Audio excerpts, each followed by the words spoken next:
Welcome to Unit 7. I'm Diana Lindsay. Unit 7 looks at the environment that healing takes place within and how we can optimize that environment for healing. In this unit, we'll look at this environment from the point of view of the patient, and in Unit 8, we'll look at the caregiver's perspective.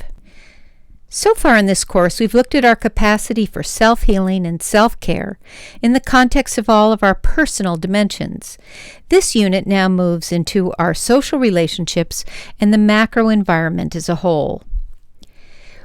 We looked at the gene and saw that it was nested within the epigene, the contractor that decides which of the blueprints actually get built.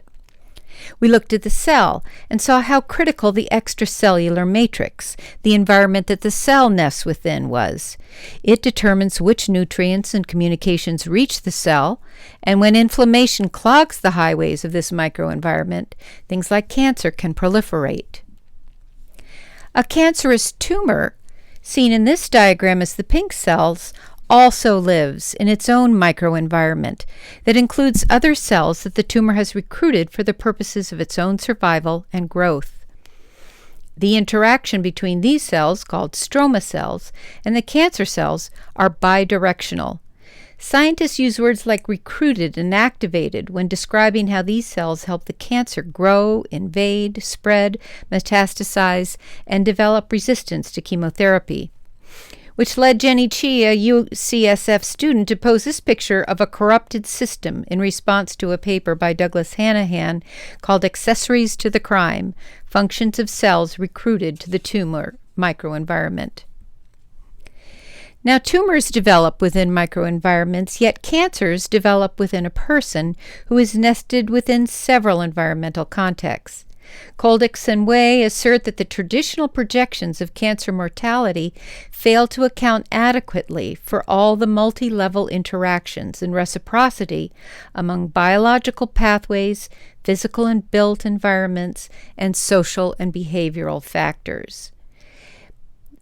Scientists are attempting to dynamically capture exposure to these multiple risk and protective factors in the hopes that it could give greater understanding to both individual and population level risks. So let's look at some of the social behavioral factors. When we spoke earlier about how our minds work, we learned that our minds are easily primed by our environment. One of the classic experiments was done in the coffee area of a building. Employees were asked to make a donation towards coffee. When a picture of eyes was pasted above the coffee machine on the wall, employees donated more than if a picture of flowers was up. So how does this translate to the social environment of healthcare? Well, in our discussion of placebo effect, we saw one powerful impact on the placebo was our belief in the doctor's prognosis, the power of the white coat, and our doctor's belief in the efficacy of a treatment. The physical environment also has a bearing on our recovery, as does the opinion of our families and friends. Another way our social environment impacts us is through a phenomenon called anchoring. When we're with our families and our friends and one throws a number out, it will influence what number you next come up with, even if the two numbers have no connection. This is how bartering and negotiations work. Someone throws out an initial number and then all the subsequent offers hover around it. Well, I've discovered that this can also happen with doctors. If you want a true second opinion, don't start by telling the new doctor what the first doctor thought. I've also seen this phenomenon repeated in the radiologists who read my scans. Once one comments on something, everyone else will continue to comment on it, even if it means missing something else. In one famous study, 83% of radiologists did not spot an image of a gorilla inserted into the CT scan of a pair of lungs they were asked to evaluate. They were looking for white and not a black image, and they were looking probably where someone else had seen before. Now let's look more closely at the social brain and its superpowers.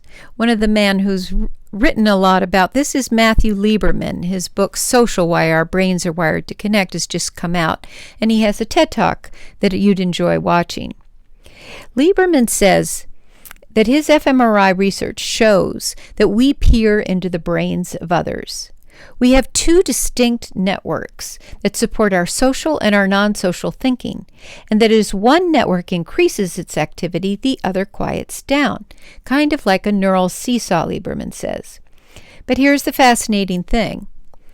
When we finish doing non-social thinking, the network for social thinking comes right back on like a reflex almost immediately.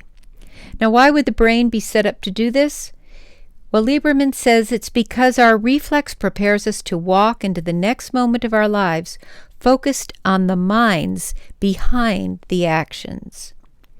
This, in evolution, has yielded benefits, and why in his TED Talk, Lieberman says that getting more social is the secret to making us smarter, happier, and more productive. But the corollary is also true. Social and physical pain are similar. They are both real. They both respond to Tylenol. What's more, Lieberman says that the medial prefrontal cortex, the part of our brains just between our eyes, most clearly is associated with self-processing. If someone asks you what your favorite flavor of ice cream is, or what a memory, or what you consider your personality to be, this is the brain region that you will use. But what we're finding is it is also the brain region that others can influence us through. The neural basis for our personal beliefs overlaps significantly with one of the regions of the brain primarily responsible for allowing other people's beliefs to influence our own, said Lieberman. The self is more of a superhighway for social influence than it is the impenetrable private fortress we believe it to be. So next time, be more compassionate towards the teenagers in your lives when they bow to peer pressure. We all do.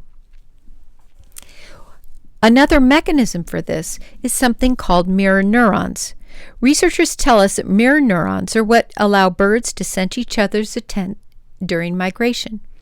In humans, mirror neurons enable us to read faces, emotions, and intentions, to learn vicariously from others, and to have empathy for them.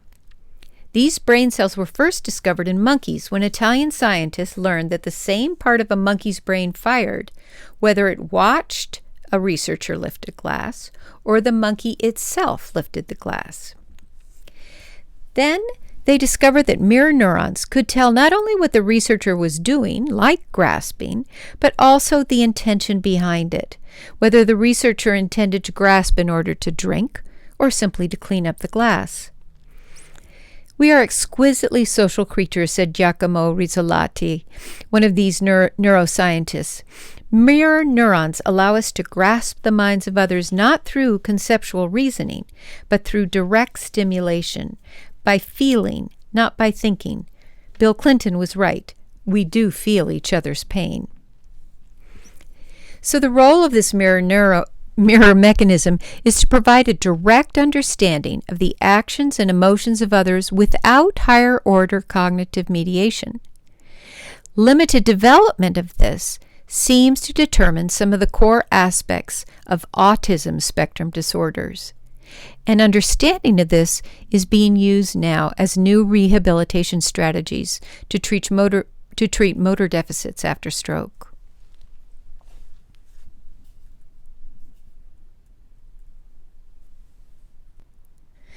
Now, in addition to the risk of stroke and autism, do social relationships impact our health? Yes, according to Professor Umberson of the University of Texas, social relationships have a significant effect on our health. They affect us through behavioral, psychosocial, and physiological pathways, and these relationships have both costs and benefits. Relationships shape our health outcomes throughout our life course and have a cumulative impact on health over time. And the costs and benefits are not distributed equally in the population. So let's look now at the inner circle, those who are closest to us. If you're in a committed relationship, holding your partner's hand is enough to subdue blood pressure, ease stress, improve health, and lessen pain. This was discovered in a study that James Cohen did, when he administered functional MRIs to 16 married women while telling them that they might experience a mild shock, which caused the images on their brain to light up like Christmas trees. But when the women held hands with one of the experimenters, that stress response subsided. And when they held hands with their husbands, if it was a good relationship, it really quieted down. There was a qualitative shift in the number of regions in the brain, and particularly in the hypothalamus. Less cortisol coursed through the system, and pain was reduced. Now, I'm sure you've heard of studies that show that marriage adds 7 years to a man's life and 4 for a woman. But that's only if it's a good marriage, because marital strain also impacts health over time and has, as we just saw, a cumulative effect. Happiness is also contagious. A friend who lives close to a happy person has a 25% higher likelihood of becoming happy too. The spouse has an 8% increased chance. The next door neighbors have a 34% chance. And one thing that I found interesting, unhappiness does not spread. Nicholas Christakis from Harvard Medical School, who did this research, said everyday interactions we have with other people are definitely contagious in terms of happiness. The effect goes well beyond the people with whom we have direct contact. When one person becomes happy, the effect can spread by 3 degrees, which includes friends of friends. When you consider that we're all separated by only 6 degrees of separation, having a good day is indeed a good thing to do. Now, social contagion also can extend into areas of illness, like obesity. The Framingham Heart Study tracked 4,739 people, and when researchers went back to look, they discovered that if one sibling became obese, the chances for the second sibling increased 40%. Well, maybe that was just genetics. But then they found that if a spouse became obese, the odds of the other jumped 37. Well, maybe that was just a lifestyle. But if a friend became obese, the odds rose 57%, and if they were a close friend, up 171. Now, how much can we assign a value to how much social relationships influence our health? Yes, one meta-analysis found that the influence of social relationships on mortality was comparable to risk conferred by tobacco and alcohol use. Further, the social relationship risk for mortality exceeded risks associated with physical activity, or lack thereof, and obesity. This seems to be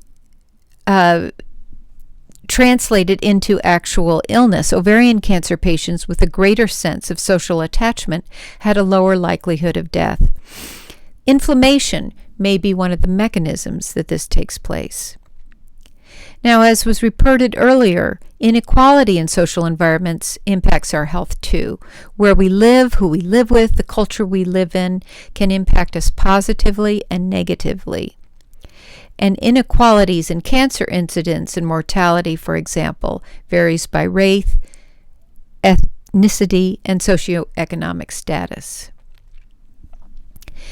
Now, we've just looked at the environment of the people.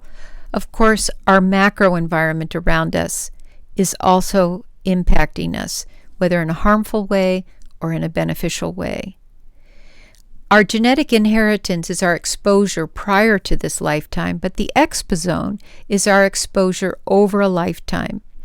Elise Miller from the Collaborative on Science and the Environment said that the human genome plus the human exposome equals your health. And based on the rise in children's adverse health outcomes between 1975 and 2011, the harmful impact is growing. This is because of known chemicals like this list here, where we have some idea what they are and where they come from. Experts guesstimate that there are 50,000 chemicals used in U.S. consumer products and industrial processes. Why the uncertainty?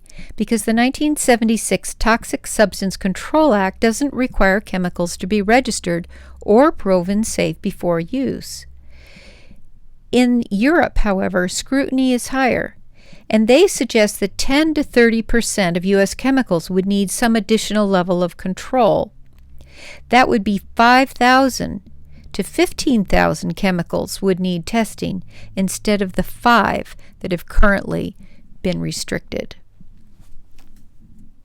The complexity of all of the interacting factors that we've talked about today, heredity, gene-environment interactions, exposures to chemicals, nutrition, food, infectious disease, socioeconomic status, psychosocial environment, and access to nature, all mean that none of us should ever feel guilt or blame for not being able to cure an illness through our psychosocial environment alone.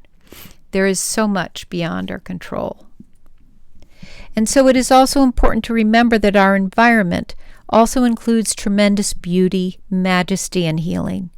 I spent as much time in nature as I could, trying to mirror the clean flow of water, inhale the pure oxygen of the tall Douglas firs near our home, basking in the sunlight so vitamin D could reach my cells. I looked for the most healing power available to me in the moment, whether it was the flow of a waterfall or the laugh of a child, and combined it with the ability to circulate the chi that we've been learning in loops through my body, as we've done in this class with the small universe, the large universe, and the extraordinary universe. I added my own chemoport to nature right over my lungs, and I ran these 4 loops continually through my body, being this connected to my world, to my environment.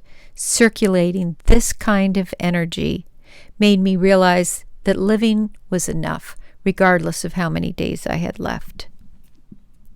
To start your own exploration, draw or find pictures on Google of environments you find healing, and try to visit them.